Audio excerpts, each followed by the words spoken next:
Welcome to our channel. Today we how to automate your finances with SoFi, complete guide step by step clearly. Start by downloading the SoFi app from the App Store or Google Play. Open the app and create an account by entering your email and setting up a password. Verify your identity by providing the required personal information.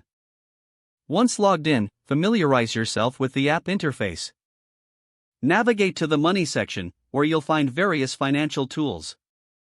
Begin by linking your bank account to SoFi for seamless integration. Follow the prompts to securely connect your bank account. Explore the budgeting feature to set up your monthly budget. Enter your income sources and categorize your expenses. Utilize the Investment tab to explore automated investing options. Choose between SoFi's various investment strategies based on your risk tolerance. Activate the automatic contribution feature to invest regularly without hassle. Move to the Loans section to check your eligibility for loan refinancing. Fill in the required information to get personalized loan options.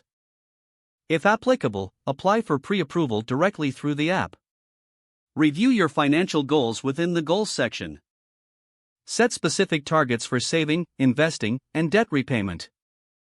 Enable notifications to stay updated on your financial progress.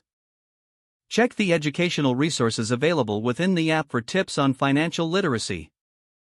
Consider scheduling regular check-ins to re-evaluate your financial situation.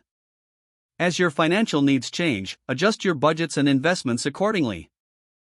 Leverage SoFi's community resources for additional support and advice. Continue refining and automating your finances using SoFi's features for optimal results. If the page does not load, refresh the browser or try again in a private or incognito window. Make sure you are using the correct email address, then retype it carefully to avoid small typos.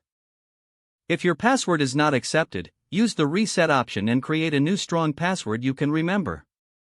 Check your spam folder for verification or security emails, then complete any requested confirmation steps. Enable two-factor authentication if available to improve account security and reduce unauthorized access risk. Don't forget to like this video and subscribe to our channel for more step-by-step tech guides.